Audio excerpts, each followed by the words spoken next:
OMR sheet ছাড়া যোগ্য অযোগ্য বাছাই হবে কিভাবে, প্রশ্ন করতে দেশের প্রধান বিচারপতির। সোমবার ফের সুপ্রিম কোর্টের শুনানি, আর ততদিন পর্যন্ত অতিরিক্ত শূন্য পদ নিয়ে সিবিআই তদন্তের স্থগিতাদেশ দিল দেশের শীর্ষ আদালত।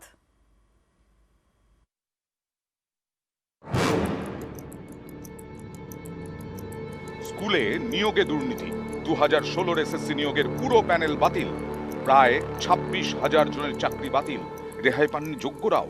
এতেই অনেকের প্রশ্ন, যোগ্যদের কেন চাকরি গেল, যোগ্য অযোগ্যদের আলাদা করা হলো না কেন? এ নিয়ে প্রশ্ন খোদ সুপ্রিম কোর্টের প্রধান বিচারপতিরও।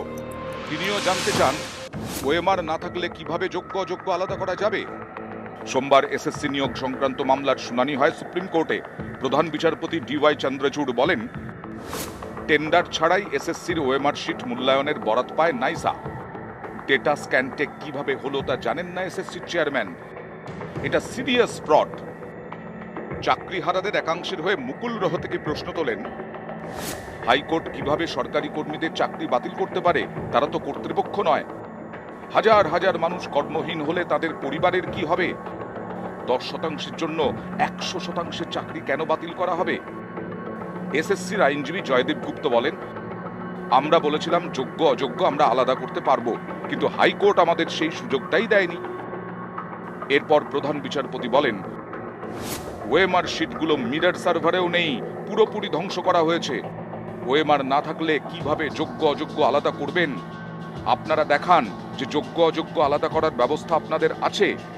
এসএসসি নিয়োগ দুর্নীতি সংক্রান্ত মামলাগুলো চরিত্রগতভাবে আলাদা করা হোক। হাজার হাজার চাকরি বাতিল, এটা অনেক হায়ার অর্ডার। এই মামলা সংক্রান্ত বিস্তারিত তথ্য দরকার। অতিরিক্ত শূন্যপদের বিষয়টিও এদিন শুনানিতে ওঠে। এ নিয়ে প্রধান বিচারপতির প্রশ্ন, বেআইনি নিয়োগের অভিযোগের পরেও কিভাবে সুপার নিউমেরিক পোস্টের অনুমোদন দিল রাজ্যের মন্ত্রিসভা? কেন সুপার নিউমেরিক পোস্ট তৈরি করা হলো? এই সুপার নিউমেরিক বা অতিরিক্ত শূন্যপদ নিয়েও সিবিআইকে তদন্তের নির্দেশ দেয় কলকাতা হাইকোর্টের ডিভিশন বেঞ্চ। এ নিয়ে দিন রাজ্যের আইনজীবী বলেন, লোকসভা নির্বাচন চলছে, এখন সিবিআই তদন্ত করলে পুরো মন্ত্রিসভার জেলে চলে যাওয়ার আশঙ্কা রয়েছে। হাইকোর্টের এই ধরনের নির্দেশ কার্যকর করা সম্ভব নয়। এর ওপর স্থগিতাদেশ দেওয়া হোক। রাজ্যের এই আবেদনে মান্যতা দিয়েছে সুপ্রিম কোর্ট।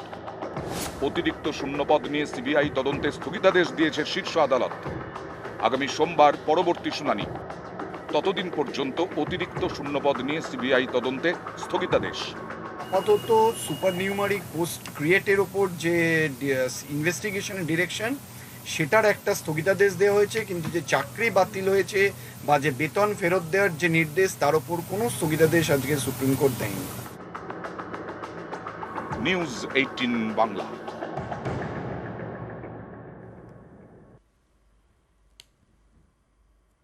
যোগ্য অযোগ্যর বিচারে প্রশ্ন, যোগ্য অযোগ্য যাচাইয়ে প্রশ্ন প্রধান বিচারপতির।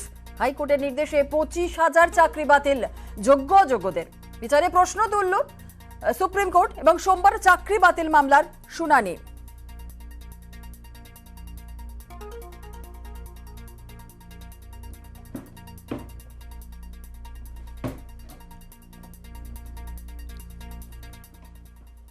আমরা তো একটা যোগ্য চাকরি প্রার্থী, আমরা তো আর ওই সব কে কোথায় টেন্ডার দিচ্ছে ওটা তো আমরা বলতে পারি না।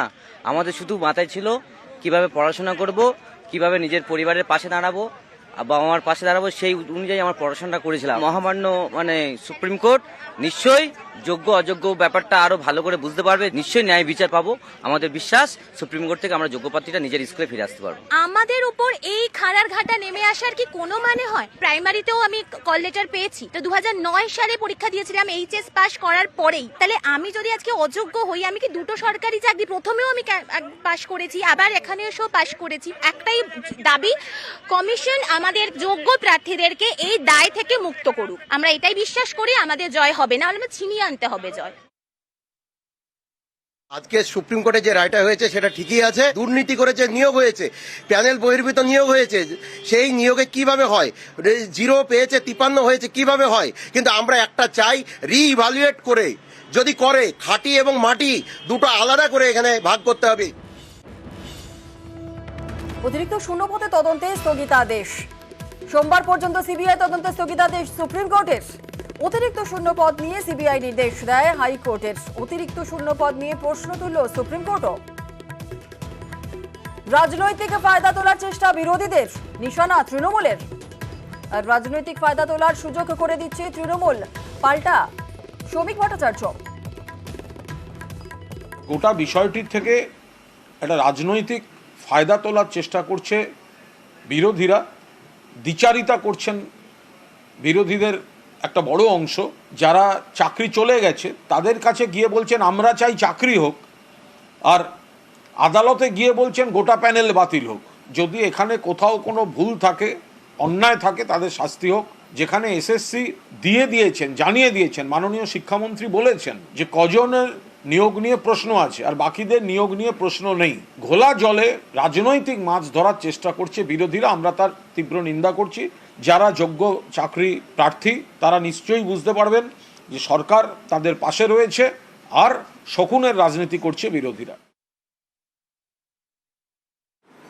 কারা যোগ্য কারা অযোগ্য এটা যদি পর্ষদ বলে দেয় তাহলে পর্ষদই তো স্বীকার করে নিচ্ছে যে জালিয়াতি হয়েছে, দুর্নীতি হয়েছে, অযোগ্য আছে। রাজ্যের শিক্ষামন্ত্রী তিনি আজকে বলেছেন, সেখানেও তিনি যোগ্য অযোগ্যের প্রশ্ন তুলেছেন যে যোগ্যদের পাশে আমরা আছি। এরা মানুষের কেরিয়ার খেয়ে নিয়েছে। কে চাকরি পাবে কি কে চাকরি পাবে না এইটা ঠিক করবে রাজনৈতিক দল। আর রাজনৈতিক ফায়দা যখন তোলার জন্য কেউ যাচ্ছে, ফায়দা তোলার সুযোগ কে করে দিচ্ছে? সেটা তৃণমূল কংগ্রেস। রাজনৈতিক ফায়দা যারা তুলতে না পারে তার জন্য সরাসরি গিয়ে নিজে হস্তক্ষেপ করুন, বলুন চুরি কারা করেছে, চিহ্নিত করুন মানুষকে, তারপরে রাজনৈতিক ফায়দার কথা বলবে।